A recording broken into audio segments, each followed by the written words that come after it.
ಒಂದು ನೀವ್ ಹೇಳ್ತಿರೋದು ಸರಿ ಇದೆ, ಯಾಕಂದ್ರೆ ಎಕನಾಮಿಕ್ ರೀಸನ್ಸ್ ಗೆನೆ ಯುದ್ಧ ನಡೆಯೋದು. ಯಾಕೆಂತಂದ್ರೆ ಒಂದ್ ನೀವ್ ಆಸ್ಪೆಕ್ಟ್ ನೋಡಿದ್ರೆ ಈಗ ಆಗ್ಲೇನೆ ಯುನೈಟೆಡ್ ಸ್ಟೇಟ್ಸ್ 120 ಇಂದ 124% ಅವ್ರ GDP ಗೆ ಬಾರೋಯಿಂಗ್ಸ್ ಇದೆ. ಆ ಟೈಮಲ್ಲಿ ಅವ್ರೇನ್ ಎರಡ್ ತರ ಯೋಚನೆ ಮಾಡಿರ್ಬೋದು. ಒಂದು ಮಿಸ್ಕ್ಯಾಲ್ಕುಲೇಷನ್ ಮಾಡಿರ್ಬೇಕು, ಇರಾನ್ ಈ ಮಟ್ಟಕ್ಕೆ ಪ್ರತಿರೋಧ ವ್ಯಕ್ತಪಡಿಸುತ್ತೆ ಅವರ ಮೇನ್ ಲೀಡರ್ ಹೋದ್ಮೇಲೆ ಅಂತ ಅವ್ರು ಎಕ್ಸ್ಪೆಕ್ಟ್ ಮಾಡಿರ್ಲಿಕ್ಕಿಲ್ಲ. ಎರಡನೇದು ಚೈನಾಗೆ ಒಂದು ಸ್ಟ್ರಾಂಗ್ ಟಾಂಗ್ ಕೊಡಕ್ಕೆ ಇದು ಅನುಕೂಲ ಆಗತ್ತೆ ಅಂತ ಅನ್ಕೊಂಡಿರ್ಬೋದು. ಯಾಕಂದ್ರೆ ಇರಾನ್ 90% ಅವರು ಆಯಿಲ್ ನ ಚೈನಾಗೆ ಕಳಿಸ್ತಾರೆ. ಸೊ ಹಂಗಾಗಿ ಒಂದ್ ವೇಳೆ ನಾನು ಇಲ್ಲಿ ಸ್ಕ್ವೀಸ್ ಮಾಡಿದ್ರೆ ಚೈನಾ ಕೂಡ ನನ್ ಮಾತು ಕೇಳುತ್ತೆ. ಚೈನಾ ಅವರ ಟ್ಯಾರಿಫಿನ ಇದಕ್ಕೆ ಕೌಂಟರ್ ಟ್ಯಾರಿಫ್ ಕೂಡ ಹಾಕಿದ್ದನ್ನ ನಾವು ಗಮನಿಸಿದೀವಿ. ಸೊ ಅದಕ್ಕೆ ಇದೆಲ್ಲವನ್ನು ಒಂದು ಉಪಯೋಗಿಸ್ಕೊಂಡು ನಾನು ಮಾಡ್ಲಿಕ್ಕೆ ಅನುಕೂಲ ಆಗತ್ತೆ ಅಂತ ಹೇಳಿ ಅವರು ಪ್ಲಾನ್ ಮಾಡ್ಕೊಂಡಿರ್ಬೇಕು. ಆದ್ರೆ ವಾರ್ ಕಾಸ್ಟ್ ಯಾವಾಗ ಜಾಸ್ತಿ ಆಗ್ತಾ ಇದೆ, ಈಗ ಅವರು ಪೆಂಟಗಾನ್ ಹೇಳ್ದಂಗೆನೆ $11.3 ಬಿಲಿಯನ್ ಮೊದಲ 6 ದಿನದಲ್ಲಿ ಅವ್ರು ಖರ್ಚು ಮಾಡಿದ್ರು. ಅನಂತರ ಹೆಚ್ಚು ಕಮ್ಮಿ ಈಗ ಪ್ರತಿ ದಿನ $1 ಬಿಲಿಯನ್ ಅವ್ರ ಖರ್ಚಾಗ್ತಾ ಇದೆ. ಸೊ ಅಂದ್ರೆ ಏನಿಲ್ಲ ಅಂದ್ರೆ ಇವಾಗ ಅವ್ರಿಗೆ $30 ಬಿಲಿಯನ್ ಮಿನಿಮಮ್ ಖರ್ಚಾಗಿರ್ಬೇಕು. ಸೊ ಈಗ ಅದು ಇನ್ನಷ್ಟು ಬಾರೋಯಿಂಗ್ಸ್ ಗೆ ಆಡ್ ಆಗುತ್ತೆ. ಬಟ್ ಅವ್ರು ಅದನ್ನ ಮಾರ್ಕೆಟ್ ಮಾಡ್ತಾರೆ ಬಿಡಿ, ವೆಪನ್ಸ್ ನ ಮತ್ತೆ ಮಾರ್ಕೆಟ್ ಮಾಡಿ ಮಾರ್ಕೋತಾರೆ. ಆದ್ರೆ ಅಲ್ಲಿ ಜನಕ್ಕೆ ಏನಾಗಿದೆ, ಕಾಸ್ಟ್ ಆಫ್ ಲಿವಿಂಗ್ ಜಾಸ್ತಿ ಆಗ್ತಾ ಇದೆ, ಇನ್ಫ್ಲೇಷನ್ ಜಾಸ್ತಿ ಆಗಿದೆ, ಕಾಸ್ಟ್ ಆಫ್ ಲಿವಿಂಗ್ ಜಾಸ್ತಿ ಆಗ್ತಾ ಇದೆ. ಹಂಗಾಗಿ ಜನ ಕೂಡ ಈಗ ಅದನ್ನಲ್ಲಿ ಪ್ರತಿಭಟಿಸ್ತಾ ಇದ್ದಾರೆ, ಅವ್ರು ಇದನ್ನ ಪ್ರತಿರೋಧ ವ್ಯಕ್ತಪಡಿಸ್ಲಿಕ್ಕೆ. ಸೊ ಈ ಎಲ್ಲಾ ಕಾರಣಗಳಿಗೆ ಬಹುಶಃ ಒಂದು ಇದಾಗಿ ಅಟ್ಲೀಸ್ಟ್ ಯುದ್ಧ ನಿಂತ್ರೆ ಇಡೀ ವಿಶ್ವದ ಆರ್ಥಿಕತೆಗೆ ಒಳ್ಳೇದಾಗತ್ತೇನೋ ಅಂತ ನನಗೆ ಅನ್ಸುತ್ತೆ. ಫೈನ್ ಸರ್, ಇನ್ನೊಂದು ಪ್ರಶ್ನೆ ಬರುತ್ತೆ ನಂದು. ನಾನು ಈಗ ಇಡೀ ವಿಶ್ವದ ಆರ್ಥಿಕತೆಗೂ ಇದು ದೊಡ್ಡ ಹೊಡೆತ ಬೀಳ್ತಾ ಇದೆ. ಅಮೆರಿಕಾದವ್ರಿಗೆ ಏನಂತಂದ್ರೆ ಅವ್ರಿಗೆ ನೀವ್ ಹೇಳ್ದಂಗೆನೆ ಯಾಕೆ ಪ್ರೊಟೆಸ್ಟ್ ಮಾಡ್ತಿದ್ದಾರೆ, ಒಂದು ಅವ್ರದ್ದು ಲಿವಿಂಗ್ ಕಾಸ್ಟ್ ಜಾಸ್ತಿ ಆಗ್ತಾ ಇದೆ. ಪ್ರತಿಯೊಂದ್ರಲ್ಲೂ ಪೆಟ್ರೋಲ್, ಆಯಿಲ್ ಮತ್ತೆ ಇವನ್ ಬೇರೆ ಬೇರೆ ಎಲ್ಲ ದಿನಸಿ ವಸ್ತುಗಳು ಕೂಡ ಬೆಲೆ ಜಾಸ್ತಿ ಆಗ್ತಾ ಇದೆ ಅಲ್ಲಿ. ಸೊ ಹಂಗಾಗಿ ಅಮೆರಿಕನ್ಸ್ ಪ್ರೊಟೆಸ್ಟ್ ಮಾಡ್ತಾ ಇದ್ದಾರೆ. ಬಟ್ ಇಲ್ಲಿ ನೋಡಿ, ಒಂದ್ ಕಡೆ ಏನು ಅಂದ್ರೆ ಅವ್ರಿಗೆ ಈಗ US ಗೆ ಒಂದು ಫೇಸ್ ಸೇವಿಂಗ್ ಬೇಕು, ವಾಪಸ್ ಹೋಗ್ಲಿಕ್ಕೆ ಅವ್ರು ರೆಡಿ ಇದ್ದಾರೆ. ಆದ್ರೆ ಮಾತುಕತೆ ಮಾಡಿ ಅಂತ ಅವ್ರು ಹೇಳಿದ್ರೆ ನಾವು ಕಂಡೀಷನ್ ಹಾಕಿ ಮಾತುಕತೆ ಮಾಡ್ತೀವಿ ಬನ್ನಿ ಅಂದ್ರೆ ನಾವು ನಿಮಗ್ ಕಂಡೀಷನ್ಸ್ ಕೊಡ್ತೀವಿ ಅಂತ ಇರಾನ್ ಅವ್ರು ಹೇಳ್ತಾರೆ. ಸೊ ಇದಕ್ಕೆ ಅವ್ರಿಗೆ ಸಹಿಸ್ಕೊಳಕ್ ಆಗ್ತಿಲ್ಲ. ಬಹುಶಃ ಆ ಕಾರಣಕ್ಕಾಗಿನೇ ಅವರು ಕರ್ಗ್ ಐಲ್ಯಾಂಡ್ ನಾವು ತಗೊಳ್ತೀವಿ ಅಂತ ಹೆದರ್ಸ್ತಿದ್ದಾರೆ. ಬಟ್ ಅದಷ್ಟು ಸುಲಭದ ಆಪ್ಷನ್ ಅಲ್ಲ ಕೂಡ. ಯಾಕಂದ್ರೆ ಅವ್ರದ್ದು ಸ್ಟೇಟ್ಮೆಂಟ್ಸ್ ನೋಡಿ ಹೆಂಗಿರುತ್ತೆ ಅಂದ್ರೆ, may be we take Kharg island, may be we don't have lot of options ಅಂತ. ಆಮೇಲೆ I don't think there is any defence we could take it very easily ಅಂತಾನು ಮಾತಾಡ್ತಾರೆ. ಸೊ ಒಂದೊಂದು ನಿಮಿಷಕ್ಕೆ ಒಂದೊಂದು ಸ್ಟೇಟ್ಮೆಂಟ್ ಕೊಟ್ಕೊಂಡು ಅವರು ಹೆದರ್ಸುವ ಪ್ರಯತ್ನ ಅಂತೂ ಕಂಟಿನ್ಯೂಸ್ ಮಾಡ್ತಾ ಇದ್ದಾರೆ. ಆದ್ರೆ ಇದರಿಂದ ಥ್ರೆಟ್ ಇದನ್ನ ಚೆನ್ನಾಗಿ ಪ್ಲಾನ್ ಮಾಡ್ಕೊಂಡಿದ್ದಂಥದ್ದು ಬಹುಶಃ ಇರಾನ್ ಮೇಲ್ಗೈ ಸಾಧಿಸಿರೋದ್ರಲ್ಲಿ ಇದೆಲ್ಲವೂ ಕಾಣಿಸ್ತಾ ಇದೆ. ಈಗ ಅವರು ಫರ್ಟಿಲೈಸರ್ಸ್ ಕಂಟ್ರೋಲ್ ಮಾಡಿದ ರೀತಿ ಇರ್ಬೋದು, ಆಯಿಲ್ ಕಂಟ್ರೋಲ್ ಮಾಡಿದ ರೀತಿ ಇರ್ಬೋದು, ಅದನ್ನೆಲ್ಲ ನೋಡಿದ್ರೆ ನಾವು ಚೆನ್ನಾಗಿ ಪ್ಲಾನ್ ಮಾಡ್ಕೊಂಡಿದ್ದಾರೆ. ಇವನ್ ಆಗ್ಲೇ ಇನ್ನೊಬ್ಬ ಫೆಲೋ ಪ್ಯಾನಲಿಸ್ಟ್ ಹೇಳ್ತಿರೋ ಹಾಗೇನೆ ಟೆರೈನ್ ಕೂಡ ಅವ್ರಿಗೆ ಹೆಲ್ಪ್ ಮಾಡ್ತಿದೆ. ಹಾಗೇನೆ ಅವರು ಇದನ್ನ ಹೊರ್ಮುಸ್ ಸ್ಟ್ರೈಟ್ ನ ಒಂದು ಎಕನಾಮಿಕ್ ವೆಪನ್ ಆಗಿ ಚೆನ್ನಾಗಿ ಯೂಸ್ ಮಾಡ್ತಾ ಇದ್ದಾರೆ ಅಂತ ನನ್ಗೆ ಅನ್ಸುತ್ತೆ. ಈಗ ನೋಡಿ, ಭಾರತದ ವಿಚಾರಕ್ಕೂ ಬಂದ್ರೂ ಭಾರತ ಕೂಡ ನೋವೇರ್ ನಾವು ಅದಕ್ಕೆ ಕನ್ಸರ್ನ್ ಅಲ್ಲ, ಕನೆಕ್ಟ್ ಅಲ್ಲ. ಆದ್ರೆ ನಮಗೂ ತುಂಬಾ ದೊಡ್ಡ ಹೊಡೆತ ಬೀಳ್ತಾ ಇದೆ. ಈಗ ಅವ್ರದ್ದು GDP ಕೊಲಾಪ್ಸ್, US GDP ಕಡಿಮೆ ಆಗುತ್ತೆ, ಭಾರತ ಆಕ್ಚುಲಿ ಇಡೀ ವಿಶ್ವದ GDP ಗೆ ಹೆಚ್ಚಾಗ್ಲಿಕ್ಕೆ ಭಾರತ ಕಾಂಟ್ರಿಬ್ಯೂಟ್ ಮಾಡ್ತಾ ಇತ್ತು. ನಾವು 7.4% ಪ್ರೊಜೆಕ್ಟ್ ಮಾಡಿದ್ವಿ. ಆದ್ರೆ ಇವಾಗ ನಮ್ದು ಅಷ್ಟು ಪ್ರೊಜೆಕ್ಷನ್ ಆಗಲ್ಲ ಅಂತ ಕಾಣುತ್ತೆ. ಯಾಕಂದ್ರೆ ಇಷ್ಟು ಸುದೀರ್ಘವಾಗಿ ನಡೆದ್ರೆ, 30 ದಿನ ನಡೆದ್ರೆ ಮಿನಿಮಮ್ ನಮ್ದು 0.3 to 0.4% ಕಡಿಮೆ ಆಗುತ್ತೆ. ಇನ್ನೂ ಒಂದ್ ತಿಂಗಳು ಇದು ಮುಂದುವರೆದ್ರೆ ನಮ್ದು ಇನ್ನೂ ಕಡಿಮೆ ಆಗ್ಲಿಕ್ಕೆ ಎಲ್ಲ ಸಾಧ್ಯತೆ ಇದೆ. ಅದ್ರ ಜೊತೆಗೆ ಟ್ರೇಡ್ ಡೆಫಿಸಿಟ್ ಜಾಸ್ತಿ ಆಗ್ತಾ ಇದೆ ನಮ್ದು, ಹಾಗೇನೆ ಕರೆಂಟ್ ಅಕೌಂಟ್ ಡೆಫಿಸಿಟ್ ಜಾಸ್ತಿ ಆಗ್ತಾ ಇದೆ. ಆಮೇಲೆ ನಮ್ದು ಬಜೆಟ್ ಅಲ್ಲಿ ಏನೋ ಒಂದು ಪ್ಲಾನ್ ಮಾಡಿದ್ರು ಕೇಂದ್ರ ಸರ್ಕಾರ, ಇದನ್ನ ಈ ತರ ಖರ್ಚು ಮಾಡ್ಬೇಕು ಅಂತ. ಇವಾಗ ಅದೆಲ್ಲವೂ ಇಟ್ ಗೋಸ್ ಬಿಯಾಂಡ್ ಇಟ್. ನಮ್ಗೆ ಫಿಸ್ಕಲ್ ಡೆಫಿಸಿಟ್ ನ ಕಂಟ್ರೋಲ್ ಮಾಡಕ್ಕೆ ಕಷ್ಟ ಆಗುತ್ತೆ. ಸೊ ಈ ತರದೆಲ್ಲ ಒಂದು ಸ್ಥಿತಿಯನ್ನ ತಂದು ನಿಲ್ಸಿದೆ. ಒಂದೇನ್ ಮಾಡಿರ್ಬೋದಿತ್ತು ಅಂದ್ರೆ, ಒಂದಷ್ಟು ಜನಕ್ಕೆ ಸ್ಟೇಕ್ ಹೋಲ್ಡರ್ಸ್ಗೆ ಒಂದಷ್ಟು ವರ್ಗಾಯಿಸಬೇಕು. ಬಟ್ ಈ ಸನ್ನಿವೇಶದಲ್ಲಿ ಅವ್ರು ವರ್ಗಾಯಿಸ್ಲಿಕ್ಕೂ ಕಷ್ಟ ಇದೆ. ಕೇಂದ್ರ ಸರ್ಕಾರ ಅದಕ್ಕೆ $10 ಕಡಿಮೆ ಮಾಡಿದೆ ಸೆಂಟ್ರಲ್ ಎಕ್ಸೈಸ್ ಡ್ಯೂಟೀಸ್ ನ ಪೆಟ್ರೋಲ್ ಮತ್ತೆ ಡೀಸೆಲ್ ಮೇಲೆ. ಮತ್ತೆ ಇದೇನು ಅಂದ್ರೆ ಕಂಪನಿಗೆ ಹೊರೆ ಕಡಿಮೆ ಆಗುತ್ತೆ, ಆದ್ರೆ ಕೇಂದ್ರ ಸರ್ಕಾರಕ್ಕೆ ಅಷ್ಟು ಬರುವಂತ ಆದಾಯ ಮತ್ತೆ ಕಡಿಮೆ ಆಗುತ್ತೆ. ಸೊ ಹಿಂಗಾಗಿ ಓವರ್ ಆಲ್ ಈಗಾಗ್ಲೇ ನೋಡಿ, ಭಾರತದ ಸ್ಥಿತಿ ಒಂದ್ ಕಡೆ ಅಮೆರಿಕ ಇನ್ವಾಲ್ವ್ ಆಗಿದೆ, ಅವ್ರಿಗೆ ತೊಂದರೆ ಆಗ್ಲಿ, ಆದ್ರೆ ನಾವು ಇನ್ವಾಲ್ವ್ ಆಗದೇನೆ ನಾವು ಅನುಭವಿಸ್ತಾ ಇದೀವಿ. ಹೆಚ್ಚು ಕಮ್ಮಿ 4.5% ಅಷ್ಟು ಮ್ಯಾನುಫ್ಯಾಕ್ಚರಿಂಗ್ ಸೆಕ್ಟರ್ ಕಡಿಮೆ ಆಗಿದೆ ಅಂತ ಈಗಾಗ್ಲೇ ಒಂದ್ ವರದಿ ಹೇಳ್ತಾ ಇದೆ ನಮ್ಗೆ. ಯಾಕೆಂದ್ರೆ ಮತ್ತೆ ಅದು ಒಂದ್ ವರದಿ ಹೇಳ್ತಾ ಇದೆ ನಮ್ಗೆ. ಯಾಕೆಂದ್ರೆ ಮತ್ತೆ ಅದು ಇನ್ನೊಂದು ಮೇನ್ ಅಂಶ ನಮ್ಗೆ ಕಳವಳಕಾರಿಯಾಗಿರೋದು ಏನು ಅಂತಂದ್ರೆ, ಮ್ಯಾನುಫ್ಯಾಕ್ಚರಿಂಗ್ ಕಡಿಮೆ ಆದ್ರೆ ಜಾಬ್ಸ್ ಕಡಿಮೆ ಆಗ್ತಾ ಹೋಗುತ್ತೆ. ಸೊ ಅದಕ್ಕೋಸ್ಕರ ಹೆಚ್ಚು ಮೊದಲೇ ನಾವು ಅನ್ಎಂಪ್ಲಾಯ್ಮೆಂಟ್ ಬಗ್ಗೆ ಮಾತಾಡ್ತಾ ಇದ್ವಿ, ಮ್ಯಾನುಫ್ಯಾಕ್ಚರಿಂಗ್ ಕಡಿಮೆ ಆದ್ರೆ ಇನ್ನಷ್ಟು ಜಾಬ್ಸ್ ಕಡಿಮೆ ಆಗುತ್ತೆ. ಈಗಾಗಲೇ ಲಾಸ್ಟ್ ಇಯರ್ 56.9% ಇತ್ತು PMI ಅಂತ ಹೇಳುತ್ತೆ ಮ್ಯಾನುಫ್ಯಾಕ್ಚರಿಂಗ್ ಸೆಕ್ಟರ್. ಈಗ ಅದು 53.8% ಬಂದಿದೆ. 4.5 ವರ್ಷದಲ್ಲಿ ಇಷ್ಟು ಕೆಳಗಡೆ ಯಾವತ್ತೂ ಬಂದಿರಲಿಲ್ಲ ಈ ಮಾರ್ಚ್ ತಿಂಗಳಲ್ಲಿ ಬಂದಿರುವಂತದನ್ನ ಅಂತ ಕೂಡ ಹೇಳ್ತಾ ಇದ್ದಾರೆ. ಇನ್ನ ಸರ್ವಿಸ್ ಸೆಕ್ಟರ್ ಕೂಡ ಕಡಿಮೆ ಆಗ್ತಾ ಇರೋದು ಇನ್ನೊಂದು ಆತಂಕಕಾರಿಯಾದ ವಿಚಾರ. ಯಾಕಂದ್ರೆ ಸರ್ವಿಸ್ ಸೆಕ್ಟರೇ ಭಾರತವನ್ನ ಯಾವತ್ತು ನಮ್ಗೆ ಗ್ರೋತ್ ಕಡೆಗೆ ಕರ್ಕೊಂಡು ಹೋಗ್ತದೆ. ಇಷ್ಟು ಅಗಾಧವಾದ ಗ್ರೋತ್ ನಮ್ಗೆ ಕೊಟ್ಟಿದ್ದು ಸರ್ವಿಸ್ ಸೆಕ್ಟರ್. ಈಗ ಅದು ನಮ್ಗೆ 58.1% ಇದ್ದದ್ದು ಪ್ರೊಜೆಕ್ಷನ್ ಇದ್ದದ್ದು ಈಗ ಬರೀ 57.2% ಆಗಿದೆ. ಹೆಚ್ಚು ಕಮ್ಮಿ ಹತ್ತತ್ರ 1% ಅಷ್ಟು ಕಡಿಮೆ ಆಗಿರುವಂತದನ್ನ ಕೂಡ ಗಮನಿಸಬಹುದು. ಸೊ ಇವೆಲ್ಲ ಹಿಂಗೆ ಕಂಟಿನ್ಯೂ ಆದ್ರೆ ಭಾರತದ ಆರ್ಥಿಕತೆಗೂ ಹೊಡೆತ ಆಗತ್ತೆ, ವಿಶ್ವದ ಆರ್ಥಿಕತೆಗೂ ಹೊಡೆತ ಆಗತ್ತೆ. ಯಾಕಂದ್ರೆ ಇವೆಲ್ಲವೂ ನೋಡಿ, ಗ್ಯಾಸ್ ಶಾರ್ಟೇಜಸ್ ಪ್ರಾಬ್ಲಮ್ ಆಗತ್ತೆ, ಪೆಟ್ರೋಲ್ ಆಯಿಲ್ ಲೂಬ್ರಿಕೆಂಟ್ಸ್ ಪ್ರಾಬ್ಲಮ್ ಆಗತ್ತೆ. ಅದರ ಜೊತೆಗೆ ಅವ್ರಿಗೆ ಏನು ಈಗ ಅಮೆರಿಕ ಕೂಡ ಹೆಚ್ಚು ಬೇರೆ ಬೇರೆ ದೇಶಗಳನ್ನ ಆಶ್ರಯಿಸಿತ್ತು ವಸ್ತುಗಳಿಗೆ, ಅವೆಲ್ಲವೂ ಕಾಸ್ಟ್ಲಿ ಆಗ್ತಾ ಹೋಗುತ್ತೆ. ಯಾಕಂದ್ರೆ ರೌಂಡ್ ದಿ ಟಿಪ್ ಹೋಗ್ಬೇಕು, ಇನ್ಶೂರೆನ್ಸ್ ಜಾಸ್ತಿ ಆಗತ್ತೆ, ನಿಮ್ ಟ್ರಾನ್ಸ್ಪೋರ್ಟೇಶನ್ ಕಾಸ್ಟ್ ಜಾಸ್ತಿ ಆಗತ್ತೆ. ಸೊ ಎಲ್ಲ ಕಾರಣಕ್ಕಾಗಿ ಜನ ಅಲ್ಲಿನೂ ಪ್ರತಿಭಟಿಸ್ತಾ ಇದ್ದಾರೆ ಅಂತ ನನ್ಗೆ ಅನ್ಸುತ್ತೆ. ಅದ್ರ ಜೊತೆಗೆ ನೋಡಿ, ಅಲ್ಯೂಮಿನಿಯಂ ಪ್ರೈಸಸ್ ಜಾಸ್ತಿ ಆಗಿದೆ, ಎನರ್ಜಿ ಪ್ರೈಸಸ್, ಫುಡ್ ಐಟಮ್ಸ್ ಕೂಡ ಜಾಸ್ತಿ ಆಗಿದೆ, ಕೆಮಿಕಲ್ಸ್ ಜಾಸ್ತಿ ಅನ್ಸುತ್ತೆ. ಅದ್ರ ಜೊತೆಗೆ ನೋಡಿ, ಅಲ್ಯೂಮಿನಿಯಂ ಪ್ರೈಸಸ್ ಜಾಸ್ತಿ ಆಗಿದೆ, ಎನರ್ಜಿ ಪ್ರೈಸಸ್, ಫುಡ್ ಐಟಮ್ಸ್ ಕೂಡ ಜಾಸ್ತಿ ಆಗಿದೆ, ಕೆಮಿಕಲ್ಸ್ ಜಾಸ್ತಿ ಆಗಿದೆ. ಇನ್ನ ಫರ್ಟಿಲೈಸರ್ಸ್ ನಮ್ಗೆ ಆಕ್ಚುಲಿ ಇವಾಗ ಸ್ಟಾಕ್ ಮಾಡುವಂತ ಸಿಚುಯೇಷನ್ ಇತ್ತು, ನಮ್ ರೈತರಿಗೆ ಇನ್ನೇನ್ ಡಿಸ್ಟ್ರಿಬ್ಯೂಟ್ ಮಾಡ್ಬೇಕು ನೆಕ್ಸ್ಟ್ ಮಂತ್ ಇಂದ, ಅದು ಕೂಡ ಈಗ ಸಮಸ್ಯೆಗೆ ತೊಂದರೆ ಆಗುತ್ತೆ. ಹಂಗೇನಾದ್ರು ಆದ್ರೆ ನಮ್ ಮುಂಗಾರು ಟೈಮ್ಗೆ ನಾವು ಕೊಡಕ್ ಆಗದೆ ಇದ್ರೆ ನಾವಿವಾಗ ನಮ್ ಪ್ರೊಜೆಕ್ಷನ್ ಏನಿರುತ್ತೆ, ಮಿನಿಮಮ್ ನಮ್ದು 360 ಮಿಲಿಯನ್ ಟನ್ಸ್ ಫುಡ್ ಗ್ರೈನ್ಸ್ ಪ್ರತಿ ವರ್ಷ ನಾವು ಪ್ರೊಡ್ಯೂಸ್ ಮಾಡ್ತೀವಿ. ಈಗ ಅದಕ್ಕೂ ಸ್ವಲ್ಪ ಸಂಕಷ್ಟಕ್ಕೆ ಆಗ್ಬಿಡುತ್ತೆ. ಅವಾಗ ಮತ್ತೆ ರೂರಲ್ ಏರಿಯಾಸ್ ಅಲ್ಲಿ ಪ್ರಾಬ್ಲಮ್ ಆಗುತ್ತೆ. ಸೊ ಹಾಗಾಗಿ ಕೇಂದ್ರ ಸರ್ಕಾರದ ಮೇಲೂ ಹೆಚ್ಚಿನ ಒತ್ತಡ ಇದೆ ಈ ವಿಚಾರದಲ್ಲಿ. ಇದು ಒಂದು ವಿಶ್ವದ ಆರ್ಥಿಕತೆಗೆ ದೊಡ್ಡ ಹೊಡೆತ ಬೀಳುತ್ತೆ. ಯಾಕೆಂದ್ರೆ ತುಂಬಾ ಕ್ಲೆವರ್ ಆಗಿ ಇರಾನ್ ಪ್ಲೇ ಮಾಡ್ತಿರೋದ್ರಿಂದ, ಈಗ ನೋಡಿ ಅದ್ ಎಂತ ಒಂದು ಇದನ್ನ ಜಾಗ್ರಫಿಕಲ್ ಇದನ್ನ ಅಡ್ವಾಂಟೇಜ್ ನ ಅದು ಬಳಸ್ಕೊಳ್ತಾ ಇದೆ ಅಂತ ನಾವು ಗಮನಿಸಬೇಕು. ಸೊ ಅದರಿಂದಲೇ ಬಹುಶಃ ಯಾರು ಎಕ್ಸ್ಪೆಕ್ಟ್ ಮಾಡಿಲ್ಲ ಇದು ಈ ಮಟ್ಟಕ್ಕೆ ಇಡೀ ವಿಶ್ವಕ್ಕೆ ತೊಂದರೆ ಆಗತ್ತೆ ಅಂತ. ಮೋರೋವರ್ ಈಗ ಅಮೆರಿಕ ಕೂಡ ತೊಂದರೆಗೊಳಗಾಗಿದೆ, ಇಡೀ ವಿಶ್ವ ಕೂಡ ತೊಂದರೆಗೊಳಗಾಗಿದೆ. ಹಾಗಂತ ಇರಾನ್ ಅಲ್ಲಿ ನಾವ್ ಇಷ್ಟೆಲ್ಲ ಮಾತಾಡುವಾಗ ಇರಾನ್ ಕೂಡ ಹೆಚ್ಚು ಇರಾನಿನ ಜನ ತೊಂದರೆ ಪಡ್ತಾ ಇದ್ದಾರೆ. ಈಗ ಏನು ಅಂತಂದ್ರೆ, ಯುದ್ಧದ ಸಮಯದಲ್ಲಿ ಎಲ್ಲರೂ ಒಟ್ಟಿಗಿರ್ಬೋದು ಅಲ್ಲಿ, ಆದ್ರೆ ಅಲ್ಲಿ ಕೂಡ ಇನ್ಫ್ಲೇಷನ್ ಜಾಸ್ತಿ ಆಗಿದೆ. 70% ರೀಚ್ ಆಗಿದೆ ಸರ್ ಅಲ್ಲಿ ಇನ್ಫ್ಲೇಷನ್ 70% ರೀಚ್ ಆಗಿದೆ. ಅವ್ರಿಗೂ ಬೇಕಾಗುವ ದಿನಸಿಗಳು ಕೂಡ ಸಿಗ್ತಾ ಇಲ್ಲ, ಅನೇಕ ಜನರಿಗೆ ಹೊಡೆತ ಬಿದ್ದಿದೆ ಅವ್ರಿಗೂ ಅನ್ನುವಂಥದ್ದು ಕೂಡ ನಿಜವಾದಂತ ಗ್ರೌಂಡ್ ರಿಯಾಲಿಟಿ ಅದು. ಅಂತ ಒಂದ್ ಸನ್ನಿವೇಶದಲ್ಲಿ ನೀವು ಗಮನಿಸಿದ್ರೆ ಇದು ಬರೀ ಭಾರತಕ್ಕೆ ತೊಂದರೆ ಆಗಿದ್ಯಾ ಅಥವಾ ಬರೀ ಏಷ್ಯನ್ ಇಕಾನಮೀಸ್ಗೆ ಮಾತ್ರ ಅಲ್ಲಿಂದ ಬರ್ತಾ ಇತ್ತು ಅವ್ರಿಗೆ ತೊಂದರೆ ಆಗಿದ್ಯಾ ಅಂತಂದ್ರೆ ಇದು ಇಡೀ ವಿಶ್ವಕ್ಕೆ ತೊಂದರೆ ಆಗಿದೆ. ಇವನ್ ನೀವು ಆಸ್ಟ್ರೇಲಿಯಾದಲ್ಲಿ ಪ್ರೈಸಸ್ ನೋಡಿದ್ರೆ ಪೆಟ್ರೋಲ್ ಪ್ರೈಸಸ್ ಎಲ್ಲ ಜಾಸ್ತಿ ಆಗಿರೋದನ್ನ ಗಮನಿಸಬಹುದು. ಸಿಂಗಾಪುರ್ ಅಲ್ಲಿ, ಯುರೋಪ್ ಅಲ್ಲಿ ಕೂಡ 14% ಪೆಟ್ರೋಲ್ ಪ್ರೈಸಸ್ ಜಾಸ್ತಿ ಆಗಿರೋದನ್ನ ನೋಡಿದೀವಿ. LPG ಪ್ರೈಸಸ್ ನ ಗಮನಿಸಿದ್ರೆ ಅದು ಕೂಡ ಯುನೈಟೆಡ್ ಕಿಂಗ್ಡಮ್ ಅಲ್ಲಿ, ಕೆನಡಾದಲ್ಲಿ ಎಲ್ಲ ಕಡೆನೂ ಜಾಸ್ತಿ ಆಗ್ತಾ ಇದೆ. ಸೊ ಹಾಗಾಗಿ ಮತ್ತೆ ನಮಗೆ ನಮ್ಮ ವಿಚಾರಕ್ಕೆ ಬಂದ್ರೆ ನೋಡಿ, ರೂಪಾಯಿ ಇಲ್ಲಿವರೆಗೂ ನಾವು 92 ರೂಪಾಯಿ ಆಗಿದ್ದೇನೆ ಜಾಸ್ತಿ ಅಂತ ಇದ್ವಿ, ಈಗ 94 ರೂಪಾಯಿ 60 ಪೈಸಕ್ಕೆ $1 ಬಂದ್ ಕೂತಿದೆ. ಸೊ ಅಂದ್ರೆ ನಾವು ಹೆಚ್ಚು ಆಮದು ಮಾಡ್ಕೊಳ್ತೀವಿ. ಈಗ ನಮ್ದು ಟೋಟಲ್ ಟ್ರೇಡ್ ಅಲ್ಲಿ ಇಂಪೋರ್ಟ್ಸೇ ಜಾಸ್ತಿ ಆಮದು ಮಾಡ್ಕೊಳ್ತೀವಿ. ಈಗ ನಮ್ದು ಟೋಟಲ್ ಟ್ರೇಡ್ ಅಲ್ಲಿ ಇಂಪೋರ್ಟ್ಸೇ ಜಾಸ್ತಿ ಇದೆ. ಇವಾಗ ನಾವು ಭಾರತ ಸರ್ಕಾರ ಯೋಚನೆ ಮಾಡ್ತಾ ಇದೆ ನಾವು $1 ಟ್ರಿಲಿಯನ್ ಅಷ್ಟು ಎಕ್ಸ್ಪೋರ್ಟ್ಸ್ ಮಾಡೋಣ ಅಂತ. ಅದೆಲ್ಲ ಒಂದು ಪ್ಲಾನ್ ಇತ್ತು. ಆದ್ರೆ ಇವಾಗ ಇಂಪೋರ್ಟ್ ಸದ್ಯಕ್ಕೆ ಜಾಸ್ತಿ ಇರೋದ್ರಿಂದ ನಾವು ಹೆಚ್ಚು ದುಡ್ಡನ್ನ ಕೊಡ್ಲೇಬೇಕಾಗತ್ತೆ. ಯಾಕಂದ್ರೆ ನಮ್ಮ ಡಾಲರ್ ರೂಪದಲ್ಲೇ ನೋಡಿ ಇದೆಲ್ಲ ಆದ್ರೂ ನಾವು ಡಾಲರ್ ಅಲ್ಲೇ ವ್ಯವಹಾರ ಮಾಡ್ತಾ ಇದ್ದೀವಿ ಎಷ್ಟೇ ಇದಾದ್ರು. ಯಾಕಂದ್ರೆ ಈಗ ಸದ್ಯಕ್ಕೆ ಇರುವಂತ ಸೇಫ್ ಕರೆನ್ಸಿ ಅಂತ ಹೇಳಿ ಜನ ಅದರಲ್ಲೇ, ವಿಶ್ವದ ರಾಷ್ಟ್ರಗಳು ಕೂಡ ಅದರದಲ್ಲೇ ಕರೆ ಮಾಡ್ತಿರೋದ್ರಿಂದ ನಾವು ಹೆಚ್ಚೆಚ್ಚು ಹಣವನ್ನ ತೆತ್ತಬೇಕಾಗತ್ತೆ. ನಮ್ದು ಕರೆಂಟ್ ಅಕೌಂಟ್ ಡೆಫಿಸಿಟ್ ಜಾಸ್ತಿ ಆಗತ್ತೆ. ಇನ್ನ ಗ್ರೌಂಡ್ ಗೆ ಬಂದ್ರೆ ನೀವು ನಮ್ಮಲ್ಲಿ ಸ್ಟಾಕ್ ಇದ್ರೇನು ಏನಾಗತ್ತೆ ಅಂತಂದ್ರೆ, ಒಂದು ನಮ್ಮ ಭಾರತ ಪ್ರತಿದಿನ ನಾವು ಯೂಸ್ ಮಾಡೋದು ಏನು ಪೆಟ್ರೋಲ್ ಡೀಸೆಲ್ ಏನಿರುತ್ತಲ್ಲ, ಇದು ಒಂದೊಂದು ವರ್ಷ ಶ್ರೀಲಂಕಾ ಅಂತ ದೇಶ ಯೂಸ್ ಮಾಡುತ್ತೆ, ಒಂದ್ ವರ್ಷ ನೇಪಾಳ ಯೂಸ್ ಮಾಡುತ್ತೆ ನಾವು ಪ್ರತಿದಿನ ಯೂಸ್ ಮಾಡೋದನ್ನ.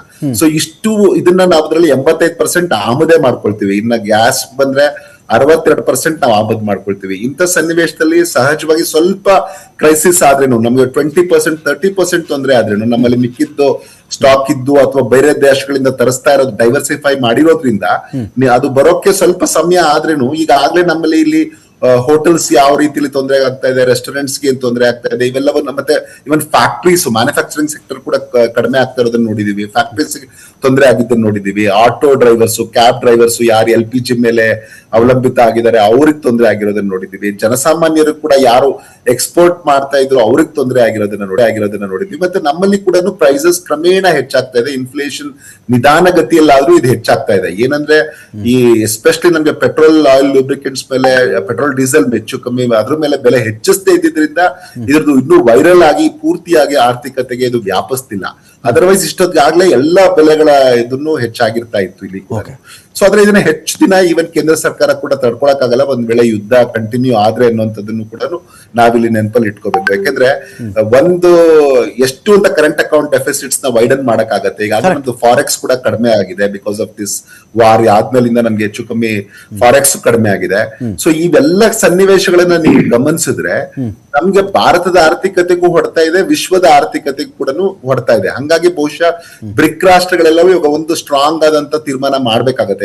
ಅನ್ಲೆಸ್ ನಂಟಿಲ್ ಈಗ ಪಾಕಿಸ್ತಾನ ಏನೇ ಮುಂದೆ ಬಂದು ಅದು ತಯಾರಿ ಮಾಡ್ತಾ ಇದ್ರು ಯುದ್ಧ ನಿಲ್ಲಿಸ್ಲಿಕ್ಕೆ, ಅದು ಕಷ್ಟ ಆಗತ್ತೆ ನನ್ನ ಪ್ರಕಾರ.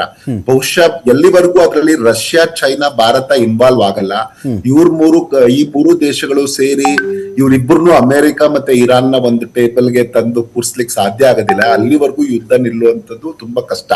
ಯಾಕೆಂತಂದ್ರೆ ಒಂದು ಗಲ್ಫ್ ರಾಷ್ಟ್ರಗಳಿಗೂ ಕೂಡ ಇದಕ್ಕಿಂತ ನ್ಯಾಯ ದೊರಕಬೇಕಾಗಿದೆ. ಆ ರಾಷ್ಟ್ರಗಳು ಈಗ ಅವರೆಲ್ಲರೂ ಒಗ್ಗಟ್ಟಾಗಿದ್ದಾರೆ, ಅವ್ರು ಈಗ ಮತ್ತೆ ಎಸ್ಕಲೇಟ್ ಮಾಡೋದು ಬೇಡ ಅನ್ನೋ ಕಾರಣಕ್ಕಾಗಿ ಇವ್ರ ಮೇಲೆ ಯುದ್ಧ ಸಾರ್ತಿಲ್ಲ.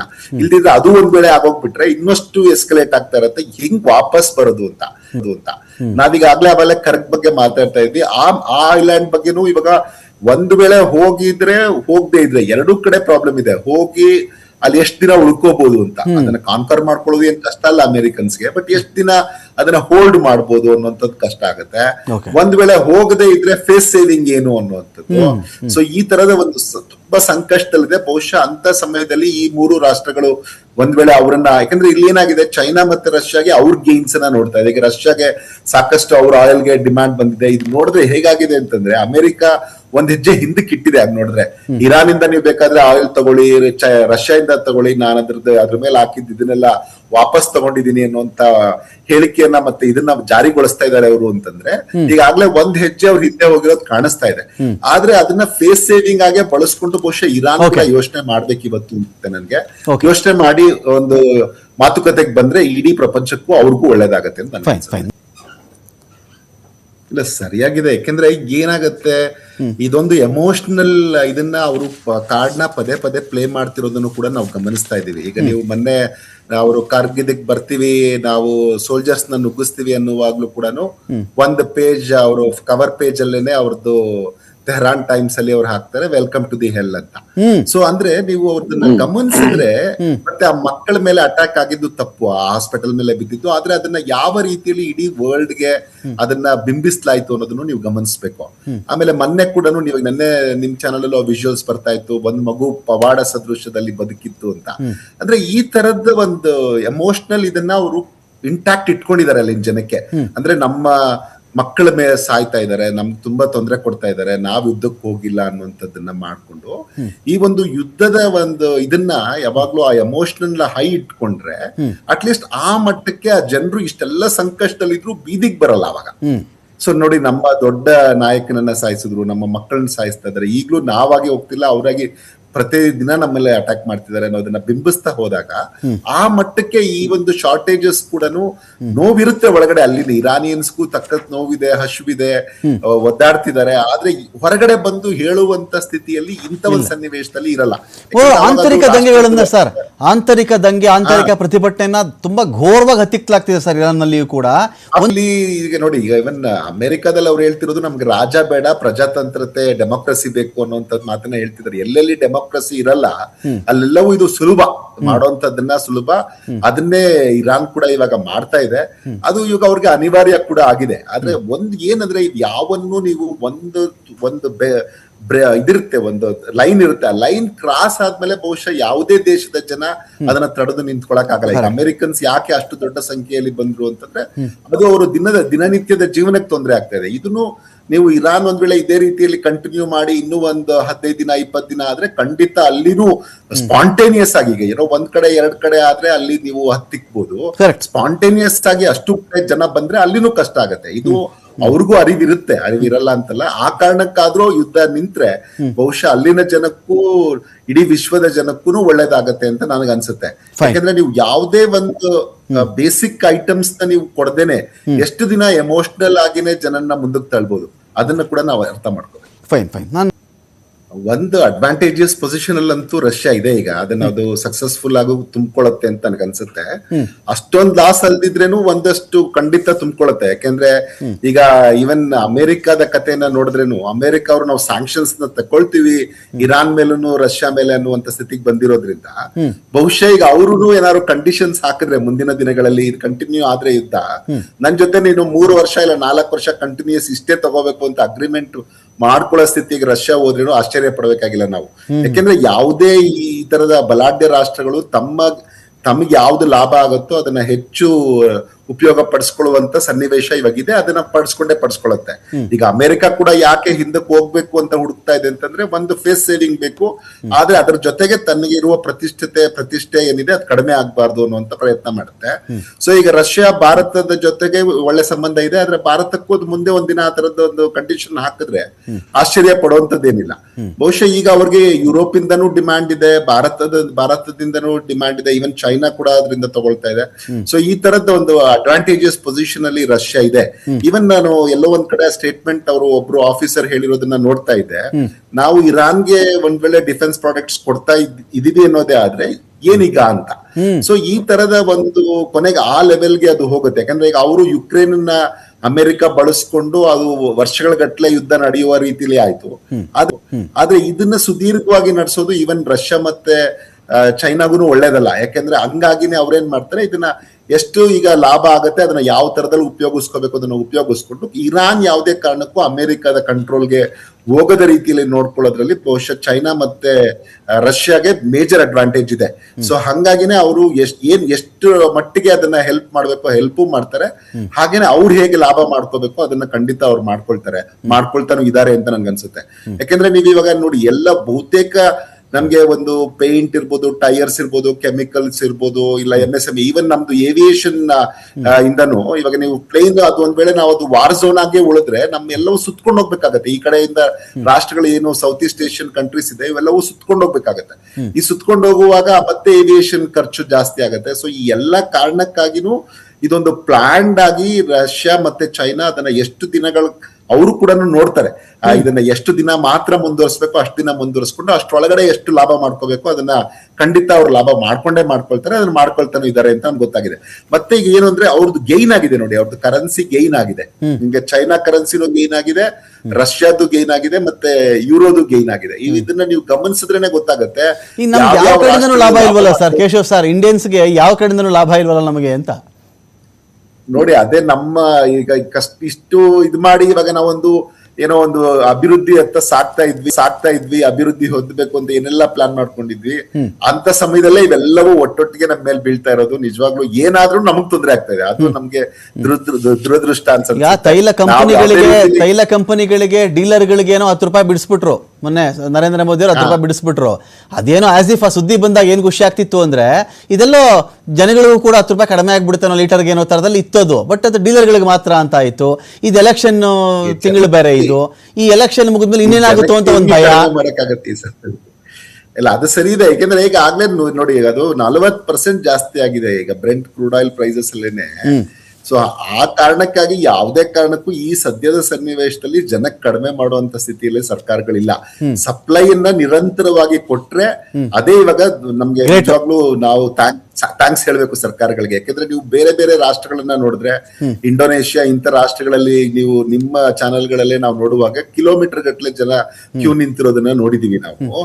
ಸೊ ಇಂಥ ಸನ್ನಿವೇಶದಲ್ಲಿ ಈಗ ಬೆಲೆ ಕಡಿಮೆ ಮಾಡ್ಲಿ ಅಂತ ಆಶಿಸೋದಕ್ಕಿಂತ ಬಹುಶಃ ಪೂರೈಕೆ ನಿರಂತರವಾಗಿ ಈಗ ಸಿಲಿಂಡರ್ ಆಗ್ಲಿ, ಗ್ಯಾಸ್ ಆಗ್ಲಿ, ಮತ್ತೆ ಅದೇ ಗ್ಯಾಸ್ಗೆ ಸಿಲಿಂಡರ್ ಅಂತ ಆಗ್ಲಿ, ಬಂಕ್ಗಳಲ್ಲಿ ಸೀಮೆ ಎಣ್ಣೆ ಮತ್ತೆ ಪೂರೈಕೆ ಮಾಡಬೇಕು ಅಂತ ಪ್ಲಾನ್ ನಡೀತಿದೆಯಂತೆ ಸರ್. ಸೀಮೆ ಎಣ್ಣೆ ಬಂಕ್ಗಳಲ್ಲಿ, ಪೆಟ್ರೋಲ್ ಬಂಕ್ಗಳಲ್ಲಿ ಸೀಮೆ ಎಣ್ಣೆ ಮತ್ತೆ ಪೂರೈಕೆ ಮಾಡಬೇಕು ಅಂತ ಪ್ಲಾನ್ ನಡೀತಿದೆಯಂತೆ ಕೇಂದ್ರದ ಕಡೆಯಿಂದ. ಅದೊಂದು ಗ್ಯಾಸ್ ಮೇಲೆ ಒತ್ತಡ ಕಡಿಮೆ ಮಾಡಕ್ಕದು ಅಂತ ಕಡಿಮೆ ಮಾಡಕ್ಕೆ ಅದ್ ಸರಿ ಇದೆ. ಆದ್ರೆ ಏನಂದ್ರೆ ಈಗ ಶ್ರೀಲಂಕಾ ಅಂತ ರಾಷ್ಟ್ರಗಳಲ್ಲೇ ಮಾಡಕ್ಕೆ ಅದ್ ಸರಿ ಇದೆ. ಆದ್ರೆ ಏನಂದ್ರೆ ಈಗ ಶ್ರೀಲಂಕಾ ಅಂತ ರಾಷ್ಟ್ರಗಳಲ್ಲೇ ಅದನ್ನ ಈಗ್ಲೂ ಯೂಸ್ ಮಾಡ್ತಿರೋದು ಅವೆಲ್ಲ ಇರುತ್ತೆ. ಆದ್ರೆ ಭಾರತ ಅಂತ ದೇಶದಲ್ಲಿ ಈಗ ಒಂದು ಅಭಿವೃದ್ಧಿಗೆ ಒಂದು ಹೆಜ್ಜೆ ಮುಂದೆ ಇಟ್ಟಿರುವಾಗ ಮತ್ತೆ ನಾವು ಸಿಮೆಂಟ್ ಕಲ್ಚರ್ನ ಮತ್ತೆ ಮಾಡೋಂಥದ್ದು ಆಗದೆ ಇರ್ಲಿ ಅನ್ನುವಂಥದ್ದು ನನ್ನ ಆಶಯ.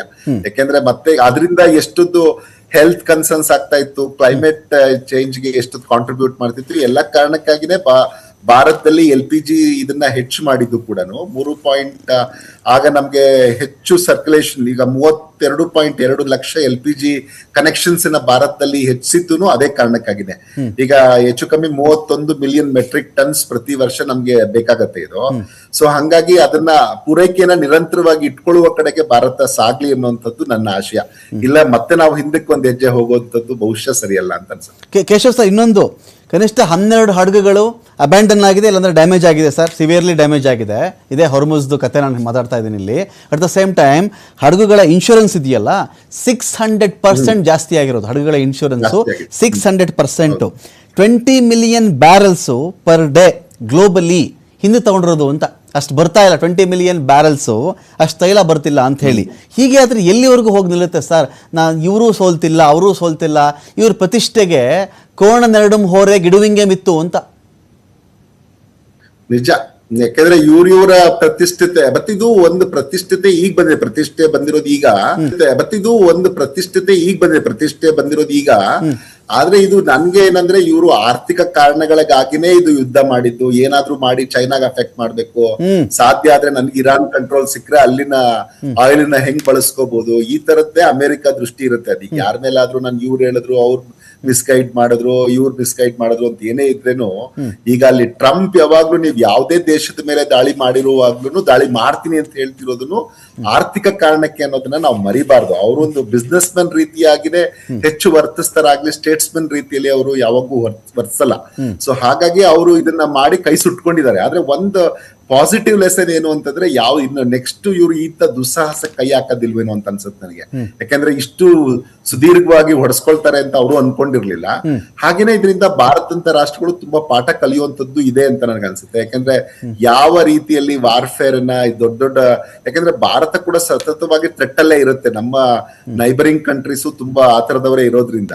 ಸೊ ಹಾಗಾಗಿ ಭಾರತ ಕೂಡ ಒಂದಷ್ಟು ಲೆಸನ್ಸ್ ನ ಕಲ್ತ್ಕೋಬೇಕು. ಈ ಒಂದು ಡಿಪೆಂಡೆನ್ಸಿ ಹರ್ಮುಜ್ ಜಲಸಂಧಿಯಿಂದ ಯಾವ ರೀತಿಯಲ್ಲಿ ಕಡಿಮೆ ಮಾಡ್ಕೋಬೇಕು ಅನ್ನೋಂಥದ್ದು, ಫರ್ಟಿಲೈಸರ್ಸ್ ಡಿಪೆಂಡೆನ್ಸಿ ಕಡಿಮೆ ಮಾಡ್ಕೋಬೇಕು, ಆಮೇಲೆ ಈ ಪೆಟ್ರೋಲ್ ಆಯಿಲ್ ಲೂಬ್ರಿಕೆಂಟ್ಸ್ ಇಂದ ನಾವು ಡಿಪೆಂಡೆನ್ಸಿನ ಕಡಿಮೆ ಮಾಡ್ಕೋಬೇಕು. ಇವನ್ನ ಯಾವ ರೀತಿಯಲ್ಲಿ ಸರ್ಕಾರ ಈಗ ಅದನ್ನ ದೀರ್ಘಕಾಲಕ್ಕೆ ನಾವು ಯೋಜನೆ ಮಾಡ್ತೀನಿ ಅನ್ನೋದಲ್ಲ, ಇನ್ನೊಂದು 2-3 ವರ್ಷದಲ್ಲಿ ಇದನ್ನ ಇಷ್ಟು ಡಿಪೆಂಡೆನ್ಸಿ ಒಂದು 5-10% ಕಡಿಮೆ ಮಾಡೋದು, ಈ ತರದೊಂದು ತ್ವರಿತಗತಿಯಲ್ಲಿ ಯುದ್ಧೋಪಾದಿ 2-3 ವರ್ಷದಲ್ಲಿ ಇದನ್ನ ಇಷ್ಟು ಡಿಪೆಂಡೆನ್ಸಿ ಒಂದು 5-10% ಕಡಿಮೆ ಮಾಡೋದು, ಈ ತರದೊಂದು ತ್ವರಿತಗತಿಯಲ್ಲಿ ಯುದ್ಧೋಪಾದಿಯಲ್ಲಿ ಆ ಕಾರ್ಯಗಳನ್ನ ಕೈಗೊಳ್ಬೇಕು. ಹಾಗೇನೆ ಸ್ಟ್ರಾಟಜಿ ಫಾರ್ ದಿ ವಾರ್, ಈಗ ನಮಗೆ ಒಂದು ಹೊಸದ ಪಾಠವನ್ನ ಇರಾನ್ ಕಲಿಸಿದೆ ಅನ್ಸುತ್ತೆ. ಯಾಕಂದ್ರೆ ಎಕನಾಮಿಕ್ಸ್, ಡಿಫೆನ್ಸ್ ಎಕನಾಮಿಕ್ಸ್ ಯಾವ ರೀತಿಲಿ ಇರಬೇಕು, ಎಷ್ಟು ಕಡಿಮೆ ಖರ್ಚಿನಲ್ಲಿ ದೊಡ್ಡ ಇಂಟರ್ಸೆಪ್ಟರ್ಸ್ ಹೊಡೆದು ಒಳಗಡೆ ಹೋಗ್ಬೇಕು, ಎಷ್ಟು ತೊಂದರೆ ಕೊಡ್ಬೇಕು ಅನ್ನೋಂಥದ್ದನ್ನ ಕಡಿಮೆ ಖರ್ಚಲ್ಲಿ ಯಾವ ತರ ಮಾಡ್ಬೇಕು ಅಂತ.